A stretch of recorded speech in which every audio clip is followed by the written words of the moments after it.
Hello, I'm Andrea Lewis, Director of the Maryland Center for the Book at Maryland Humanities.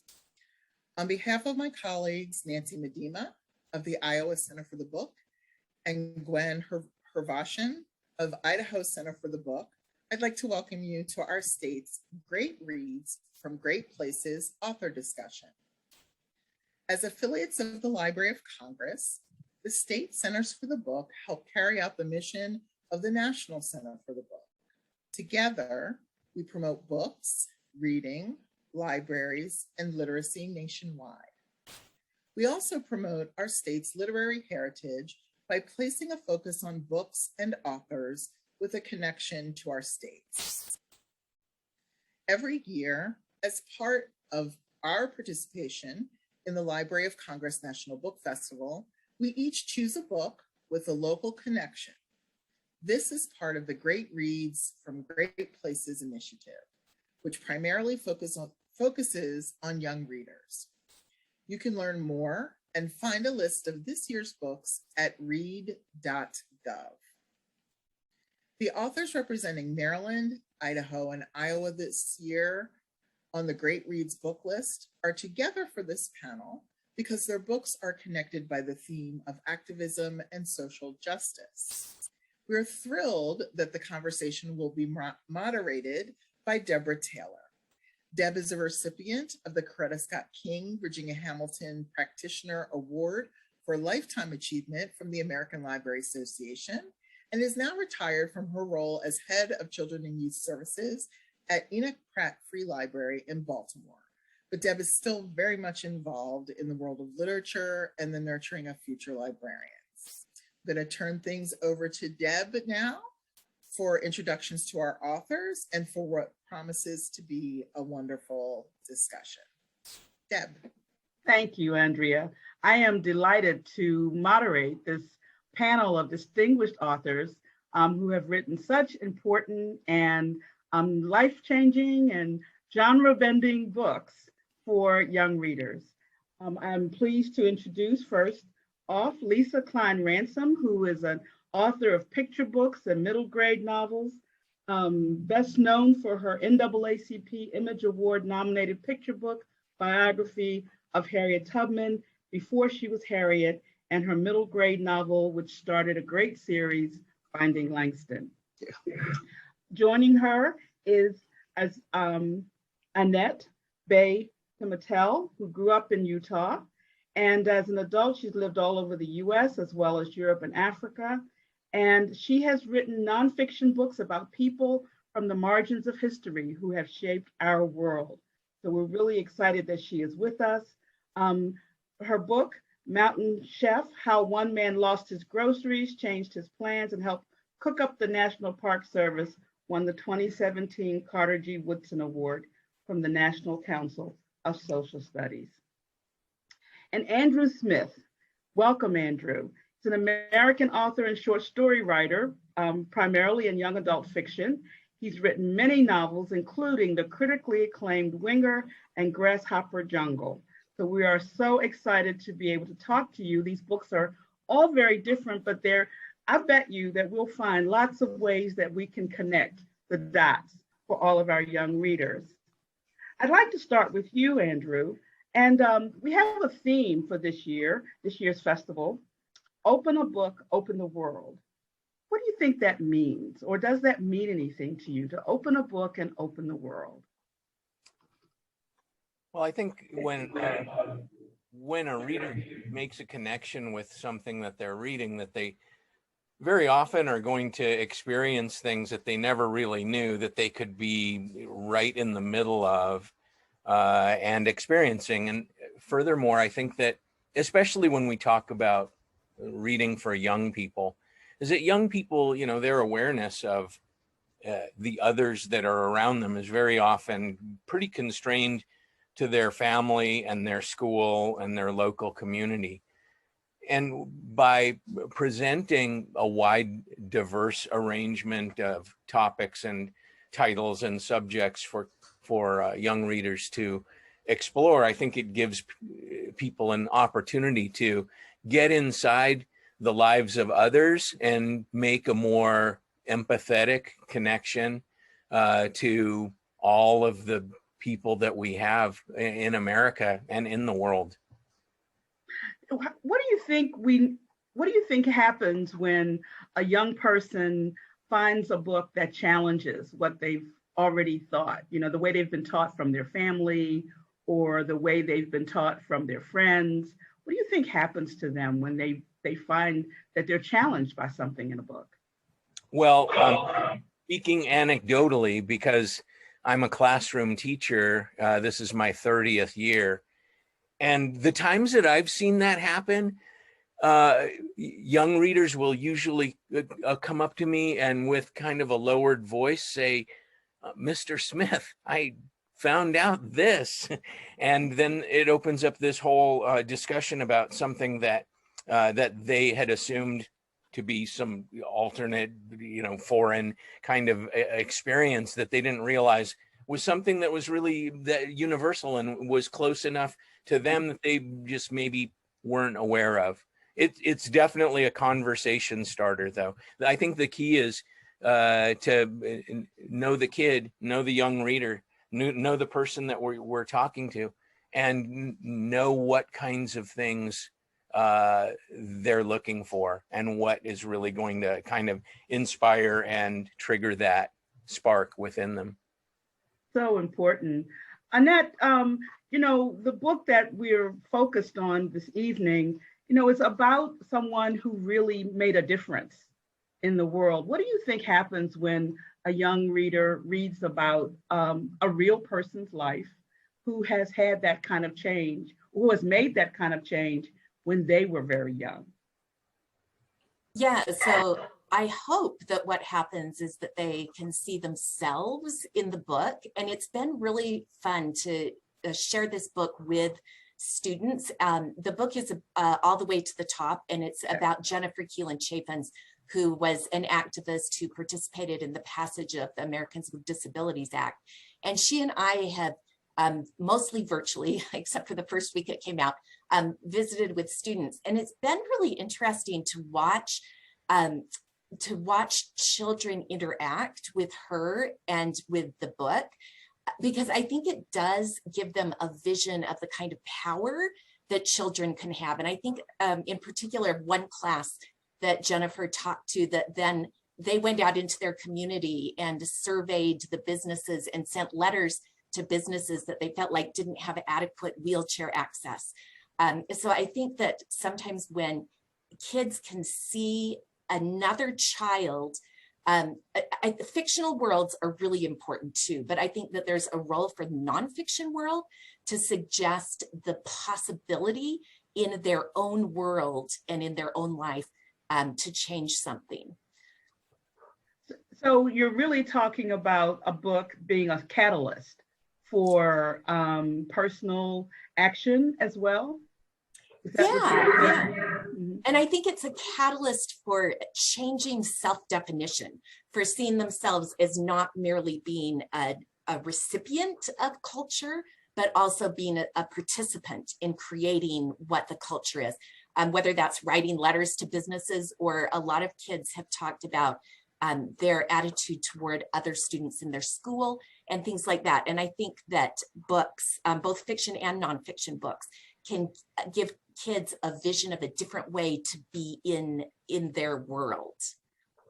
Yeah, that's so important for them as they're developing what their personality is going to be, what they've decided how they're going to operate in the world. Lesa, you took on a unique challenge with Before She Was Harriet, because I think most people think they know Harriet Tubman. Yeah. So when a young person opens your book, what do you hope that they see differently than what they already think they know about that person? Growing up, when I used to read stories about enslaved people, a lot of the classroom discussions or history books that I was exposed to never really talked about the types of resistance that I later found out existed in terms of enslaved Blacks, that they used to fight back against enslavement. For example, like learning to read or gathering information. So I never really heard much about those stories. And so then one day, I heard the story of Harriet Tubman, and I was just really struck by, of course, her heroism. And here is this Black woman who escaped and came back, not just escaped, but came back again and again and again, and helped others to escape as well. And so the challenge for me, she just became this larger than life figure, and it helped me, a really shy, introverted child, also want to be as fearless and heroic and brave as Harriet Tubman. But the challenge for me in writing about her life, which is why I waited so long to write her story, is in finding a new way to tell her story. But one, I discovered that, we know her as a conductor on the Underground Railroad, but she had so many other lives that she led. And so when I was challenged with, trying to find a way to write her story, I began thinking about my own mother, who happens to be 96 years old, and often talks to me about her own recollections of her childhood and the many lives that she has lived. And so I started thinking about Harriet in that way, about all the many lives that Harriet had lived. And so when, you're writing for a new group of readers, a lot of these readers have read, the story of Harriet, the conductor on the Underground Railroad. So I thought, what other lives had Harriet lived? And I started doing research and discovered that she had, she was a suffragist, that she was a nurse, that she was a spy. And I thought, why not have Harriet tell her story from the perspective of an elderly woman, much like my mom, looking back on the many highlights of her life. So that's kind of how that story came together. One of the things that I was struck by when I was reading it was the whole idea that it felt so fresh, that it felt that even though I've lived in Maryland my whole life, so I know lots of Harriet Tubman stories, there was still a freshness to the way you told that story. And was that a particular challenge? Definitely, it was a particular challenge. And also, I think by using verse to tell the story in a way that made the story kind of spare and almost told as like a whisper or in secret, because, a lot of the work that she did was in secret. So I was trying to also capture a new voice while telling it in a new style. I think using those two techniques, what is it called? A reverse chronological technique. I discovered that after I wrote the story. Using that technique, I think, helped to give it more of a freshness for young readers. And I think, readers are always looking for new versions of stories. I don't think that there are, first of all, I don't think there are ever going to be too many Harriet Tubman stories, because I think that she is just a hero that we need to continue to celebrate and learn more about. And so, I think finding new ways to tell her story and finding the different layers of her story are always going to be needed.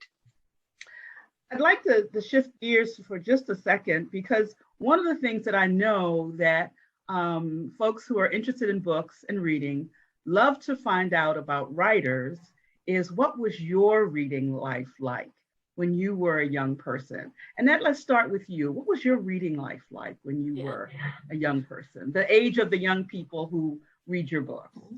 So our family moved a lot, and we had a lot of books, but then we did a major cross-country move, and my parents decided it would be too expensive to take all of the books. And so we tragically had to give up all of these books that we had loved. And we moved cross country to Illinois, and we lived in a very tiny town, and we got there and discovered that there was no library. And it was a very deep tragedy for our family. So this elementary, I can't remember if maybe it was the junior high school. Anyway, in the summer, one of the schools would open up their school library, and we would go every week when it opened up because we had to get books. And so I read the books that were there on the shelves. I don't remember reading a lot of picture books. I think that we privileged the longer books because we wanted something that would last.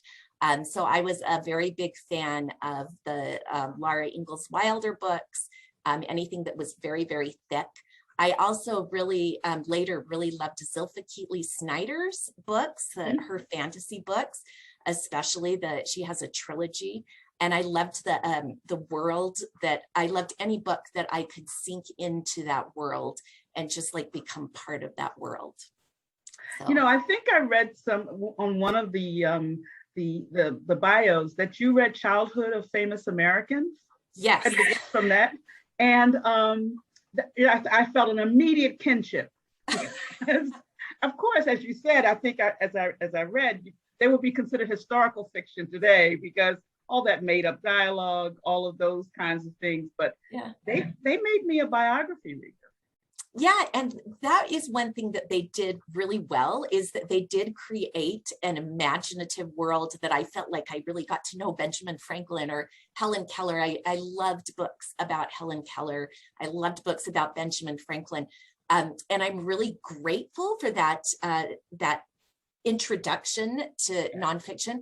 I hope young readers today get an introduction to nonfiction that is actually nonfiction, but there are wonderful books and really imaginative structures like Lesa's book that I think do the same thing really beautifully, like allow children to enter in new and imaginative ways into someone else's life.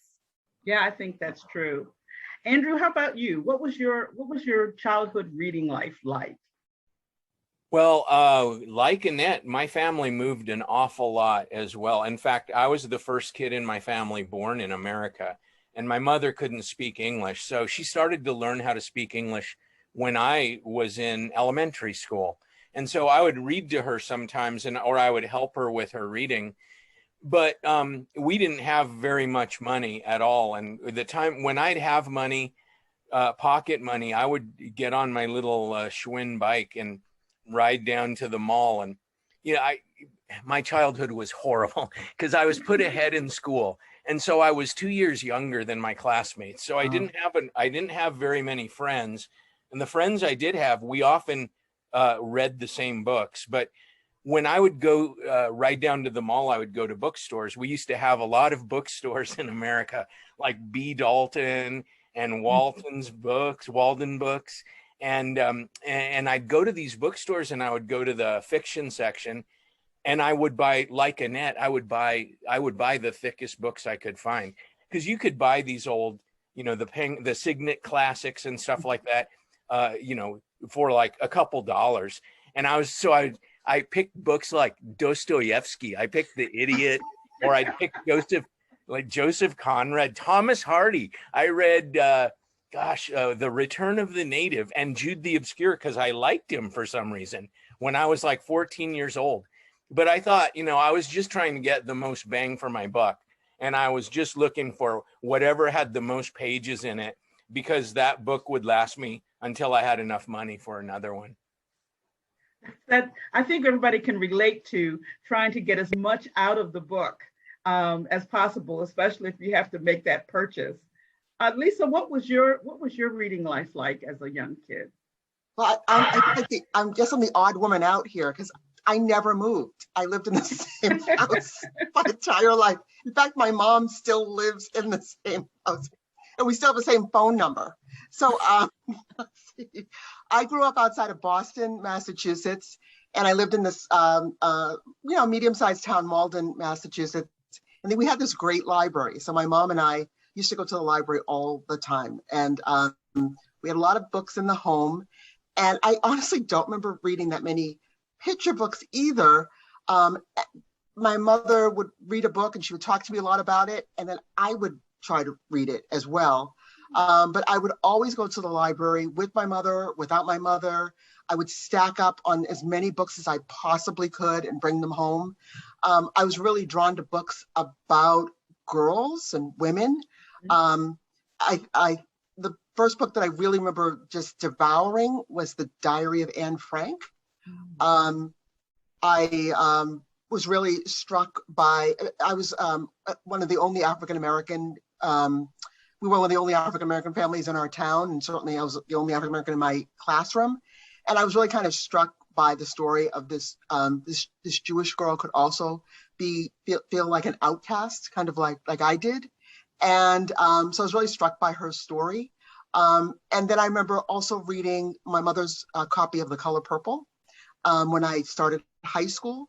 Mhm. And I think those two books kind of shaped me into a writer. Like I love stories about women, about the kind of the bravery of women who are existing in difficult times, and kind of like this raw honesty. So I would say like most of the books that I liked when I was young, and even like through high school and college, are usually centered around women's stories and women who've had to overcome difficult circumstances. My children have always said to me, so you don't like happy stories. There are things called beach reads that I think that people actually read and they enjoy. I do like stories with some teeth to them and some substance, but I've just always loved a library, and I loved the way when I walked into a library, I felt so powerful. Like I remember feeling like when you go into a library, I thought if I could read every book here, and I could know just about everything there is to know. It's just, I just remember feeling that. I still feel the way when I walk into a library. So yeah, I love libraries. I lived in libraries, and that's still kind of my life. Tell us, how did you become familiar with Jennifer Keelan's story and decide that you wanted to tell that story and get it out there for young people to know about her? Yeah. So it actually started with reading another nonfiction picture book. I read When the Beat Was Born by Laban Carrot Hill. Yes. And I was totally astounded that it's a great book, but I was especially astounded that it was about something that happened in the 1980s. And I thought, I was an adult in the 1980s. I should be able to look back at the 1980s and think of what important things happened and be able to have all the benefit of my own lived experience. And so I asked myself, what important thing happened around that? And I was actually surprised that I immediately came up with an answer, and it was the Americans with Disabilities Act. And so I did a little literature survey and didn't really find books for kids about that. And that astounded me because it has changed our physical world a huge amount. And I realized that the children I was writing for probably have no idea about why there are ramps and why there are braille panels in elevators, why they go to school with kids with disabilities, which I surely never did. And so I started researching the legislative history of it. And as I researched the legislative history, I found the story of Jennifer. And at that moment, I realized that that I could write a book that was not only about the Americans with Disabilities Act, but also about a child's role in changing our world. But it's obviously not my story. I am not currently living with disabilities.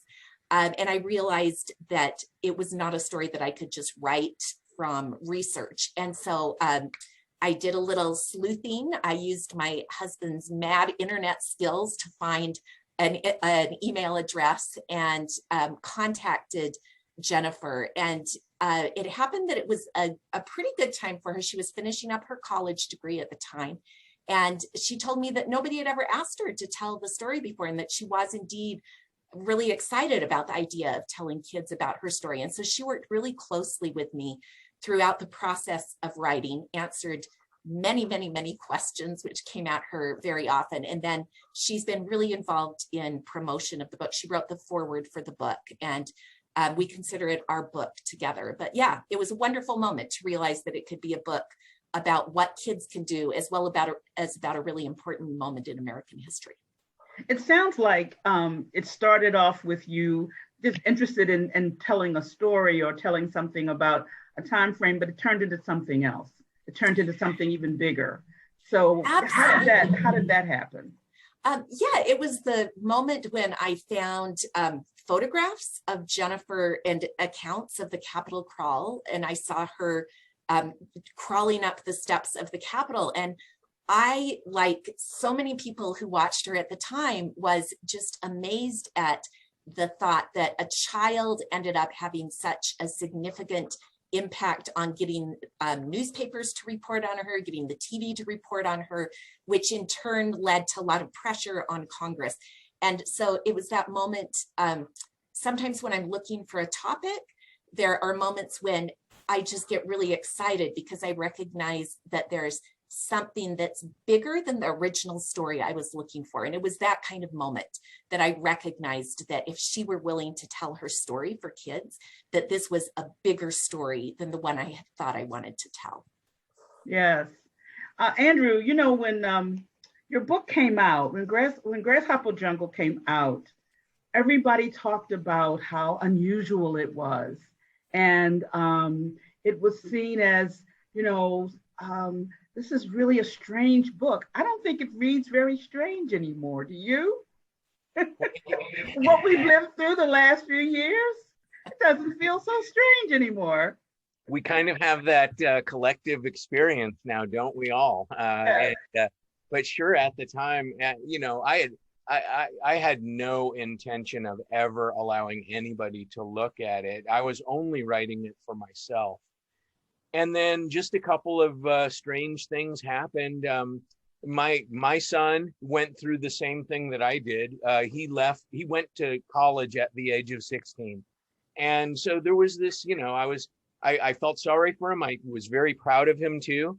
And he, from his dorm room 600 miles away, he sent me an email and he said, "Dad, have you been writing anything lately? Because I'd really like to read something that you've written," because he's read all of my books. Mm-hmm. And so I told him, I said, you know, well, I'll send you the manuscript that I'm doing right now, but I want you to let me know if you think I need therapy after you read it. And so he read it and he just loved it so much. And he kind of talked me into having my agent take a look at it. And then the rest is history. I hope I didn't break the future of the United States by writing something so strange. But yeah, I think we have all kind of gone through something similar. So, you know, one of the things that we had talked about discussing was, you know, how could a book help kids get through the global pandemic? And I think it would be really fascinating to have kids understand that this came out of your imagination and, you know, look what happened. Indeed. Lesa, I'd like to ask you a little bit about your writing process when you were working on Before She Was Harriet. How did you get started with, once you decided that that was the story you were going to tell, and that was how, and you were going to tell it a little differently? What was the process after that? You know, I started the way I usually start, which is to just get as many books as I could possibly get. So I start at the library. I start taking out books, ordering books, and I pile up my desk. I'm hoping that you don't hear my dog whining in the background, because now, of course, he wants to go out. I just pile my desk with tons and tons of books, and I'm gonna pull him over here as I scratch him. I pile my desk with tons and tons of books, and I read until I realize I'm reading the same material over and over and over again. And I think I've already read this 3 or 4 times already. And I just take I take lots and lots of notes. I have notebooks that I fill. I don't, you know, take notes on. I don't use any particular writing system on my desktop. I use actual old school notebooks. I like the idea of writing my notes. I feel like it imprints in my brain a little differently. And so I write my notes in my notebook. I kind of highlight areas that I think would work best for young readers, or things that stand out to me as things that I really want to include. And once I go through piles and piles of research, I read, you know, articles and things like that. I sort through all this research, and only then, usually 2-3 months in, then I start thinking about writing and how I want to structure the story. And Annette, between your interviewing and your own research, how did you strike that balance in order to tell a story? Because, you know, nonfiction, we want to get the facts out, but we really need to have that narrative to pull us through. And so how did you strike that balance? Yeah, it ended up, I was very excited that I was writing about a living person who could answer all my questions, but that ended up being a double-edged sword because Jennifer had so many stories. It was actually surprisingly hard for me to find a narrative thread that would be a picture book story. I wrote many drafts. There were drafts about very different events in her life and things like that. So it ended up being more of a structural problem than I had expected. For a little while, I had a draft about she and her sister had led a protest in the lunchroom because kids with disabilities weren't allowed to eat in the lunchroom. So I had one draft that was all about their lunchroom protest and things like that. And so for this book, as opposed to other books where I'm basing it largely on written sources, the biggest problem was for me as a writer was figuring out how to carry children through to the end point. And so I had to decide, like, what should the end point be? And that ended up being a bit of a challenge in the book because the ADA, while really important, hasn't solved all the problems for people with disabilities. And so I wanted to acknowledge that, but also talk about like what it had done. And so once I had the ending, then it was easier to figure out how I could get to the ending. But yeah, it ended up being a different set of problems than I had had with other books where I used written sources. So I don't know if that answered your question. Oh, absolutely. And Andrew, you talked about you were writing this book for yourself and you hadn't really envisioned it as something that you would, send to your agent and that would go through the process until your son read it. How do you go about crafting a story on usually that wasn't something that you were writing for yourself? When you sit down to write a YA novel, do you use a different process than the one you used just to write this one because you wanted to write it? Yeah, well, actually, of the 14 novels that I've published, I've only actually done a couple of them the roadmap way, where my editor says, "Hey, I want a book from you. Here's a contract, and I expect it by this time." 12 out of 14, I've only just sat down and written only for myself. And then I decide when I'm finished, what, if anything, I'll do with them. So that's always been the most rewarding way of writing for me, because I'm not writing to a deadline and I'm not writing for a paycheck. I'm writing to do something that I love to do. And when I'm finished with it, then I have to struggle within myself about whether or not I actually want some other stranger to read it, because by far most of my work is going to leave this planet with me. And I'm finishing a novel right now that nobody knows anything about.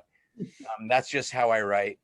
Do you start with character? Do you start with a story that you imagine? Do you start with a place? What triggers the process for you, or the storytelling process for you? I usually start with something that the people in the story and the story itself is going to revolve around. So once I have that thing, then I start to populate the little cars on the Ferris wheel with people, with characters, and I just kind of let it go from there. I'm a straight through writer. I write from the beginning to the end without an outline, but I find myself very often writing and rewriting sometimes the same paragraph for weeks at a time. But that's just I wouldn't recommend my way of doing it to anybody. And we only have a few more minutes, and I'd like to ask each of you this question. With so many young people who have had to spend so much screen time in the last 18 months or so, and I think that if they would, whether it was poetry or whether it was a song or just journaling, that it would be a way to connect back with themselves what would you recommend for them if they started off as new writers, as young writers? It kind of counterbalance the screen time they've been forced to spend. I'll start with you, Andrew. Well, I'll tell you, yeah. I've been back at school now for a month, and here I teach in California, and it was amazing for me to see on the first day when schools opened. I've never seen so few absences. The kids were just coming back like crazy. I teach in a school with over 2,000 students. And I was telling them on the first day, you have been writing so much in the last year and a half. You haven't seen your friends, but you've been talking to them by texting, and they text you, and you're on Snapchat and Insta together. You've been doing so much writing, and they realize it. The thing that they've missed is they've missed the real being in a space with other human beings. But they have definitely been putting a lot of their hearts and souls and their struggles down in words. They just haven't been doing it in the way that a lot of people from our generation expect them to, which is sit down and write a page or 150 words on what you've gone through in the last week. But they're communicators by nature, and they're ready to go. They're ready to rock and roll right now. Oh, that's awesome. Lisa, do you have any recommendations for budding writers who might want to tell stories that are on their hearts or on their minds? Well, I think finding a way to journal and to find your own truth without an editor, meaning not an editor, the traditional editor, but a teacher, a parent. Having that feeling of someone looking over your shoulder, I think, is always really helpful. It's helpful for me to have a space to write without feeling like someone is correcting or revising. I think it gives you a freedom to express yourself in a way that you don't get when your work is being looked at. So I think that having a way to, like a daily writing practice in a journal, on your phone, where you're just writing without fear of being someone looking over your shoulder, I think is always really helpful. And I think that always reading widely and broadly.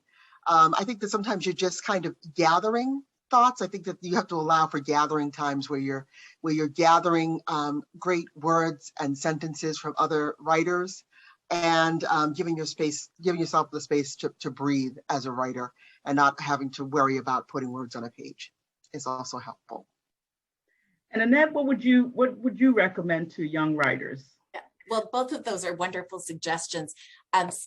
I think I want to preface it by saying I'm not an artist at all. I will never illustrate any of my books, but I think combining writing with picture making, with drawing, for me, it allows me to enter a different kind of headspace.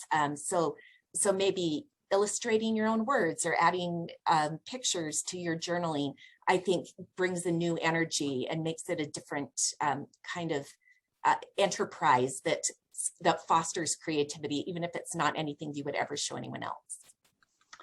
Well, I want to thank you all for sharing and giving us this wonderful insight into the books that you have written and into your process.